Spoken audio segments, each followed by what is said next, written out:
தமிழகத்தில் தேசிய கட்சியான பாஜக ஏன் தொடர்ந்து தோல்வி அடைஞ்சிட்டு வருது? இது மோசமான அரசியலா இல்லது வேற ஏதாவது காரணம் இருக்கா? தமிழகத்தில் பாஜக நிராகரிக்கப்படுவதற்கு பின்னால் சொல்லப்படாத 10 காரணங்களை பத்தி விரிவா ஆராயப்போறோம். இது தமிழக அரசியலை நீங்க பார்க்குற கோணத்தையே மாத்திடும். அதனால இந்த வீடியோவை ஸ்கிப் பண்ணாம கடைசி வரைக்கும் பாருங்க. வாங்க வீடியோக்குள்ள போலாம். இன்ட்ரெஸ்டிங் இன்ஃபோ தமிழ் சொந்தங்கள் அனைவருக்கும் வணக்கம். தமிழகத்தில் பாஜக தொடர்ந்து நிராகரிக்கப்படுவதற்கான முக்கிய காரணங்கள்ல ஒண்ணு இந்தி திணிப்பு பத்தின கருத்து. தமிழகத்துக்குன்னு வளமான மொழி பாரம்பரியம் இருக்கு. உலகின் மூத்த மொழி என்னும் பெருமையும் ஆழமா இருக்கு. மாநில மொழிகளை பாதிக்கும் வகையில இந்திய வளர்க்க முயற்சிப்பதாக பாஜகவை தமிழக மக்கள் பார்க்கறாங்க. மேலும் ஒரு தேசம் ஒரு மொழி என்பதை நோக்கி பாஜக நகர்வதாகவும் மக்கள் நினைக்கிறாங்க. அதனால தமிழ் அடையாளத்தை இழக்க நேரிடும்ன்ற பயத்தின் காரணமா பாஜகவை மக்கள் புறக்கணிக்கிறாங்க. இரண்டாவது முக்கிய காரணம் ஊடக ஏகாதிபத்தியம். பொதுமக்களிடையே கருத்து உருவாக்குவதில் ஊடகங்கள் பெரும்பங்காற்றுகின்றன. தமிழகத்தில் திமுகவின் கலாநிதி மாறனுக்கு சொந்தமான சன் நெட்வொர்க் மற்றும் சுமங்கலி கேபிள் விஷன் காட்சி ஊடகத்தில் ஆதிக்கம் செலுத்துது. செய்தி சேனல்கள் முதல் பொழுதுபோக்கு வரை சன் டிவி மற்றும் சுமங்கலி கேபிள் விஷன் மிகப்பெரிய அளவுல பரவியிருக்கு. தமிழகத்தின் முதல் தனியார் தொலைக்காட்சியான சன் டிவி தமிழக மக்களால் மிகவும் விரும்பி பார்க்கப்படுது. அதுபோல சுமங்கலி கேபிள் விஷன் தமிழகத்தின் பெரும்பான்மையான வீடுகளுக்கு கேபிள் இணைப்பு வழங்கும் முதன்மை நிறுவனமாகும். இந்த ஊடக ஏகபோகம் தங்களுக்கு சாதகமாகவும் பாஜக மற்றும் இதர எதிர்க்கட்சிகளுக்கு எதிரான கருத்துக்களை கட்டமைக்கவும் பயன்படுத்தப்படுது. சமீப காலமாக பிரபல அச்சு ஊடகங்கள் பலவும் அரசின் விளம்பர வருமானத்திற்காக ஆளும் கட்சிக்கு சாதகமாக செயல்படும் போக்கு அதிகரிச்சிருக்கு. பெரும்பாலான வாக்காளர்கள் அவர்கள் தொலைக்காட்சி மற்றும் நாளிதழ்களில் பார்க்கும் மற்றும் படிக்கும் செய்திகளை மட்டுமே உண்மை என்று நம்புகின்றார்கள். இதன் மூலம் எதிர்க்கட்சிகளின் போராட்டங்கள் மற்றும் மத்திய பாஜகவின் சாதனைகள் பெரும்பாலும் மக்களிடையே சென்றடையாமல் இருட்டடிப்பு செய்யப்பட்டு ஆளும் திமுக மீதான அதிருப்தி மற்றும் எதிர்மறை கருத்துக்கள் மக்களிடையே பரவாமல் தடுக்கப்படுகின்றன. மூன்றாவது காரணம் இலவச திட்டங்கள்.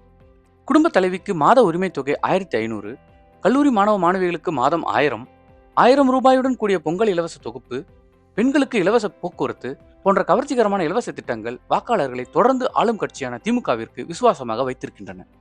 இதனால் பாஜகவின் வளர்ச்சியை மையமாக கொண்ட கொள்கைகள் மக்களிடையே ஈடுபடுவதில்லை. நான்காவது முக்கிய காரணம் ஓட்டுக்கு பணம். தமிழகத்தில் நடக்கும் தேர்தல்களில் ஓட்டுக்கு பணம் கொடுப்பதாக தொடர்ந்து குற்றச்சாட்டுகள் வந்த வண்ணம் உள்ளன. பண விநியோகம் செய்வது மட்டுமல்லாமல் கம்மல், கொலுசு, மிக்சி, கிரைண்டர் போன்ற வீட்டு உபயோகப் பொருட்களை வழங்குவது வரை அரசியல் கட்சிகள் வாக்குகளை வாங்குவதாக குற்றம் சாட்டப்பட்டுள்ளது. பல வாக்காளர்கள் தேர்தலை உண்மையான வளர்ச்சிக்கான வாய்ப்பாக பார்க்காமல் ஒருமுறை ஊதியமாக பார்த்து தங்களது வாக்குகளை பணத்திற்காக விற்கின்றனர். இதில் தமிழகத்தில் எந்த கட்சியும் விதிவிலக்கில்லை என்பதாலும் பாஜக இங்கு பெரும்பான்மையாக காலூன்றாததாலும் இந்த விளையாட்டில் மாநில கட்சிகளின் போட்டியை சமாளிக்க முடிவதில்லை. ஐந்தாவது முக்கிய காரணம் கோலிவுட் மற்றும் அரசியல். கோலிவுட் என்பது பொழுதுபோக்கிற்கு மட்டுமல்ல, பொதுமக்களின் கருத்தை வடிவமைப்பதற்கான ஒரு சக்தி வாய்ந்த கருவியாகும். பெரும்பாலான பட தயாரிப்பு நிறுவனங்கள் திமுகவின் கட்டுப்பாட்டில் இருக்கின்றன. தமிழ் திரையுலகமே தற்போது திமுகவின் ரெட் ஜெயின் மூவிஸால் கட்டுப்படுத்தப்படுகிறது. திரைக்கு வரும் பெரும்பாலான திரைப்படங்களை இந்நிறுவனமே தயாரிக்கிறது அல்லது வெளியிடுகிறது. எனவே பெரும்பாலான நடிகர்கள் திமுகவிற்கு ஆதரவாக செயல்படுவதில் ஆச்சரியம் ஒன்றுமில்லை. மேலும் தமிழ் திரைப்பட நட்சத்திரங்கள் பாஜகவுக்கு எதிரான கருத்துக்களை கட்டமைப்பதற்கு பயன்படுத்தப்படுகின்றனர். திரைப்படங்களில் பாஜகவின் கொள்கைகளை விமர்சித்து பொதுமக்களிடையே பாஜக மீது வெறுப்பை உருவாக்குவதில் வெற்றி கண்டுள்ளனர். இதை எதிர்கொண்டு சமாளிக்க முடியாமல் பாஜக திணறி வருகிறது. ஆறாவதா டாஸ்மாக். அரசுக்கு சொந்தமான ஏகபோக மதுபான நிறுவனமான டாஸ்மாக் ஒரு சர்ச்சைக்குரிய தலைப்பு. மலிவான மற்றும் எளிதில் கிடைக்கும் மது என்பது மக்களை அடக்கி வைக்கும் ஒரு கருவியாக இருப்பதாக அரசியல் வல்லுநர்கள் கருதுகிறார்கள். மக்களை விமர்சன ரீதியாக சிந்திக்கும் அல்லது அரசாங்கத்தை கேள்வி கேட்கும் திறனை குறைப்பதாக அவர்கள் கூறுகிறார்கள். இது உண்மையோ இல்லையோ, மக்களிடம் எதிரொலிக்கும் வகையில் இந்த பிரச்சனையை கொண்டு செல்ல பாஜக தவறிவிட்டது என்றுதான் கூற வேண்டும். ஏழாவது முக்கிய காரணம் மத்திய அரசின் திட்டத்தை தங்களது திட்டமாக லேபிள் ஒட்டுதல். ரேஷன் கடைகளில் இலவச அரிசி, இலவச குடிநீர் இணைப்புகள், இலவச வீடு கட்டும் திட்டம், மலிவு விலையில் மருந்துகள் போன்ற பல மத்திய அரசின் திட்டங்களுக்கு மறுபெயரிட்டு திமுக அரசு உரிமை கொண்டாடி மக்களின் நன்மதிப்பை பெற்றுக்கொள்கிறது. மத்திய அரசான பாஜகவின் பங்களிப்புகள் மக்கள் பார்வையிலிருந்து மறைக்கப்படுகின்றன. இந்த புத்திசாலித்தனமான முயற்சியை பாஜகவால் முறியடிக்க முடியவில்லை. எட்டாவது முக்கிய காரணம் மத பிரிவினைவாத அரசியல். கிறிஸ்துவ மற்றும் முஸ்லிம் வாக்குகளை ஒருங்கிணைப்பதற்காக இந்து மத உணர்வுகள் அடிக்கடி புண்படுத்தப்படுகின்றன. ஆண்டாளின் திருப்பாவை மற்றும் கந்தசஷ்டி கவசம் பற்றிய அவதூறு கருத்துக்கள், திருப்பரங்குன்றத்தில் சமீபத்தில் நடந்த சர்ச்சை போன்ற சம்பவங்கள் சீற்றத்தை கிளப்பியுள்ளன. இந்த பிரித்தாளும் யுக்தி அரசியல் ரீதியாக திமுகவிற்கு உதவினாலும் இதை எதிர்கொள்ள பாஜக போராட வேண்டியுள்ளது. ஒன்பதாவது முக்கிய காரணம் பலவீனமான உள்கட்டமைப்பு. இப்போது அடிப்படை யதார்த்தத்தை பற்றி பேசலாம். பல தசாப்தங்களாக திமுக மற்றும் அதிமுக உருவாக்கியுள்ள பூத் அளவிலான உள்கட்டமைப்பு பாஜகவிடம் இல்லை. தேர்தலில் வெற்றி பெறுவது சித்தாந்தம் மட்டுமல்ல, வலுவான அடிமட்ட வலையமைப்பை கொண்டிருக்க வேண்டும். ஒவ்வொரு வாக்குச்சாவடியிலும் மாநில கட்சிகள் நன்கு ஒழுங்கமைக்கப்பட்ட அடிமட்ட தொழிலாளர்களை கொண்டிருந்தாலும் பாஜகவின் நெட்வொர்க் பலவீனமாக இருப்பதால் தேர்தல் நாளில் வாக்காளர்களை திரட்டுவது கடினமாக உள்ளது. பாஜக நிராகரிக்கப்படுவதற்கான 10வது காரணம் பலவீனமான தலைமை. இறுதியாக பாஜகவின் மாநில தலைமை பற்றி பார்க்கலாம்.